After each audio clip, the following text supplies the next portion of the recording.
I wake up to the sound of my ever-irritating alarm clock. I sluggishly reached for it and immediately pressed the snooze button. With a still exhausted brain, I stared at the wall daydreaming for about 5 minutes, like I always did every time I wake up. Until finally, I decided to grab my phone from my bedside table, and I looked at the screen. My eyes were fixed on the date today, March 24, 2032. And if I remember correctly, today is the birthday of my greatest friend from high school, Clarice Vestidas. She is a very successful singer-songwriter now, and I actually went to one of her concerts in France to support her. I remember crying in the crowd because I was too happy to see her dreams finally coming true.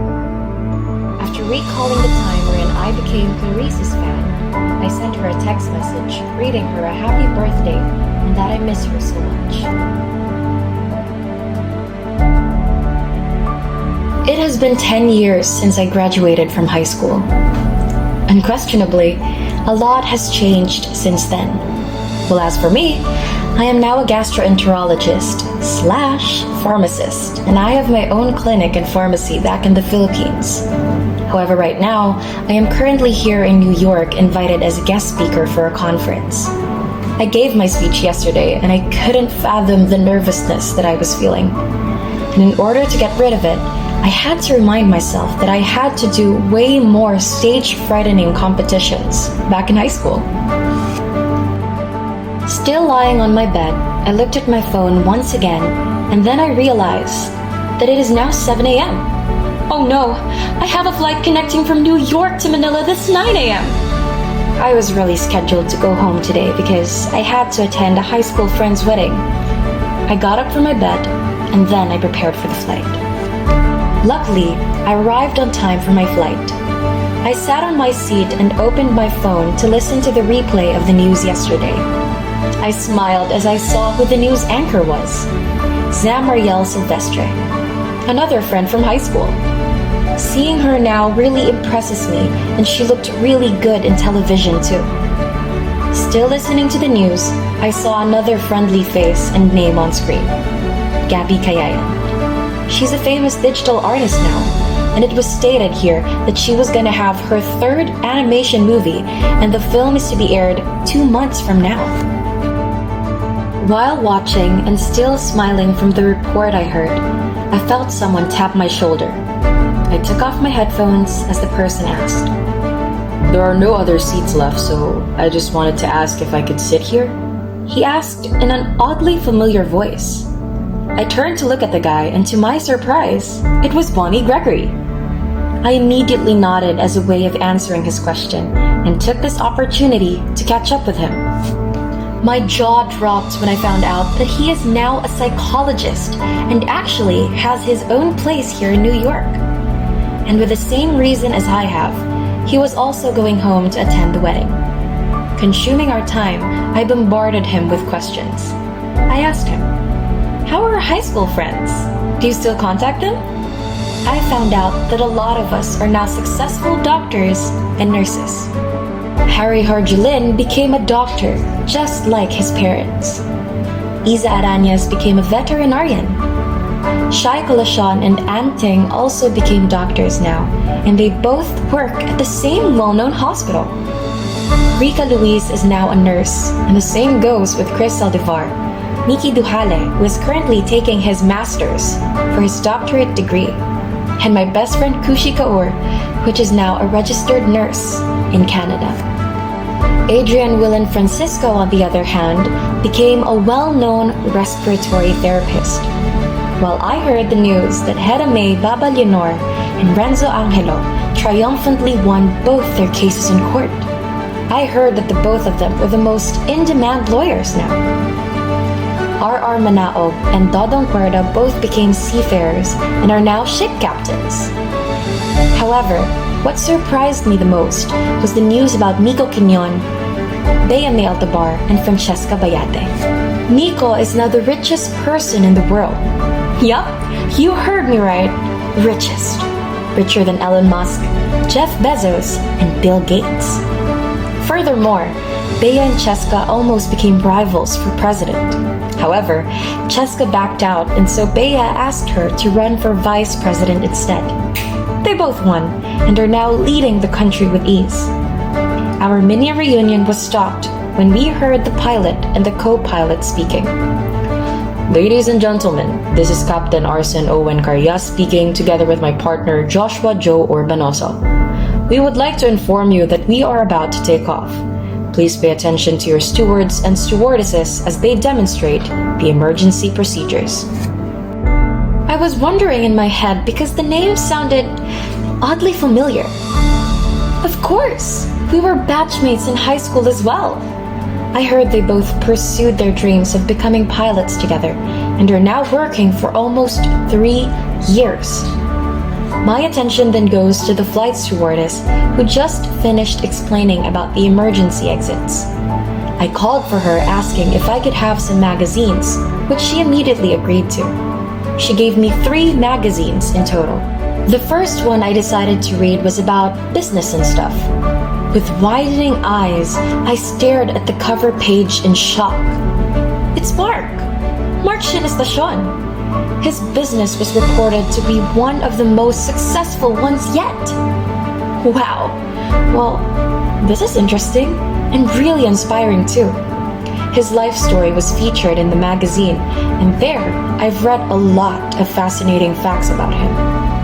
After reading the business magazine, I then proceeded to the one that had house designs all over, and the title said, Engineer Ivan James Stin has done it again. Ivan James? It sounded familiar. I was still remembering where I heard it from though. Oh, he was a classmate of mine. I quickly flipped through the pages to see that Ivan built free houses for those people who needed shelter. This warmed my heart indeed, since I do have a soft spot for the poor, which is why I do free medical missions. I didn't notice my tears were falling already as I was reading the sincere thank yous of the people towards Ivan. I wiped them off right away and shifted my attention towards the magazine that had software and stuff in it. I wasn't really into these kinds of stuffs, and I was about to put it away when I read the articles in it. Christian Kim Gulmatico and Justin Melchor has finally created an application to solve the world's problem. Nathaniel Jean Puerto, the new generation of ITs. Gosh, this is amazing! Kim and Justin developed an application that can help the bank identify whether the signatures are forged or not. And Nath, on the other hand, developed a new code and has managed several software projects at the youngest age yet. My classmates are amazing. Such inspiring and smart people indeed. After reading the magazines, I found myself talking to Bonnie once again. Hey Bonnie, do you remember the 2 siblings that were in our batch in high school? I asked him. Oh, Kirk and Shannon, he answered, for which I nodded as an agreement. How are they? Well, I haven't really heard much, but I do know that they both are now working as pilots. They're both pretty famous too because, they're siblings and not to mention their good teamwork, he replied. And then I said in amusement, that's really cute! I also heard that Matthew Lim became a pilot too. It must be so nice to catch up with them. Will they attend the wedding? Yes, of course.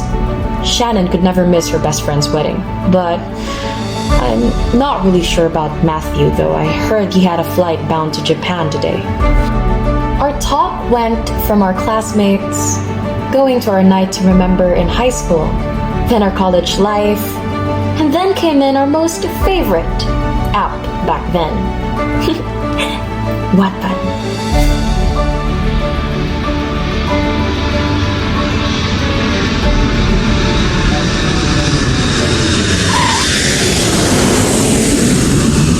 Flight J587 announcing the arrival of the aircraft. Welcome to Ninoy Aquino International Airport. After finishing the announcement, we got our hand-carried luggage and rode the airport bus. While waiting for my next flight, I said goodbye to Bonnie since his flight was on the other gate. After saying goodbye, I heard my stomach grumble, and so I went to eat in one of the fast food restaurants here at the airport. While eating, I was scrolling through my Facebook page when I came across a website that looked really nice. Wondering what it was, I pressed it, and to my surprise, the web page designer was none other than Joshua Kagang. Yup, another high school classmate. I guess that he really achieved his dream. I wonder if he's already supporting his cousins and spoiling his family? Guess I'll have to find out during the wedding. A little while later, I finally finished my food, so I decided to stand up and go look for a seat to wait for my flight. Yet, stopping abruptly when a woman passed in front of me and dropped her handkerchief. I promptly picked it up and rushed to call her. "Excuse me, miss? Excuse me." She looked at me asking if I was talking to her. "Yes, you dropped something." I caught up to her, and while catching my breath, I said, I can't believe you walk so fast. Is it because I was caught off guard when the woman said, "Jel? Angela? From high school?" She asked. "How do you know my name? Jasmine? And Tazala from high school." I probably looked insane right now, with my mouth wide open and my eyes widening because of shock. Well, I wouldn't wonder why Jazz was laughing in front of me. Anyway, how are you? Going back to my composure, I asked her. "I'm fine, Jel. I'm a doctor now, so..." "Really? Oh my gosh, that's amazing!" I cut her off because I was too excited. "Sorry, I just can't get a hold of myself sometimes, you know? If you may please continue," I told her. "Yes, so I just went back from New York because I worked there after college," she answered, and I was about to open my mouth and say, "Oh my gosh, I was there too! And you know what? I was with Bonnie. Cool, right? Remember that time when me, you, and Bonnie asked about chemistry and those sort of things?" But before I could even utter a single word, my flight was announced, and so I said my goodbye to Jasmine. I greeted the flight attendant on my way inside the plane, and as I was about to take my seat, I saw Ice Juarez sitting on the chair beside mine. "Icy? Ikaw na? I asked, and she looked at me, and her eyes widened in surprise. "Jelay?" After she said this, I sat next to her and said, "Hey, how are you?" "I'm fine. Well, finally, forensic investigator na me." "That's great, Icy. You know, I saw one crime scene last year that was investigated by some group of people, and they were unbelievably accurate." "You know, Jel, I'll tell you a secret. That was our team," she answered. "Really? That's awesome." "Thank you, Jel. But have you heard?" she asked. "Oh, about Chris's wedding? Yes, I've heard," I answered her. No, not about that. About our classmates, Josiah and Nico," she replied. "Oh no, not yet. Why, what happened?" "Well, nothing bad happened to them, so calm down. I just wanted to say that they have their own houses now, and that they have their own stable jobs," she answered, which assured me. "That's great. You know what, Icy, I met our classmates today. Well, some I heard from the news and read on magazines, but still, I saw them and I am so proud of our batch." She nodded in agreement. Our conversation went on, and there I found out that Carlos Chavez was now a priest and heard that Chris requested him to bless her wedding, while Christian Estaya is now one of the leading civil engineers in the country and is currently handling the project planned by the government. Jasper Infante is now an architect, and I discovered that he works together with Ivan. And then came the story about Adrian Ryan, whom I heard just got back from Manila and is now enjoying his rest time. This went on and on until the flight attendant announced that we have arrived at Iloilo International Airport. Home, sweet home. I arrived in Iloilo on the 25th of March, 11 a.m. in the morning. I was now in my cab when I came across a billboard of a famous model and my high school classmate, CJ Romano. I met him last year when I went to France for Clarice's concert.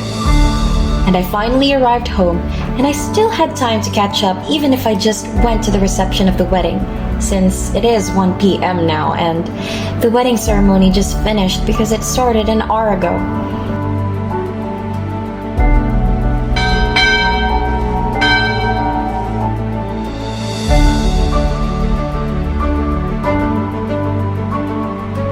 As I went inside the house, I greeted my mom and I got ready to attend the wedding. Going to the reception area, I asked which floor it was, and the receptionist answered that it was in the second floor, the function room. Reaching the function room, I opened it and saw everyone gathered in front about to take a group photo when Bea screamed, "Wait! We have a classmate that just arrived." She waved her hand at me as I did the same to her as a reply. I ran towards them, but in such bad luck, I tripped. I woke up in front of my laptop with the word Class Prophecy written as the title with no context yet. I checked the date and it was currently the 21st of May in the year 2022. It was just a dream, I murmured. I sighed and smiled because now I finally know what to write.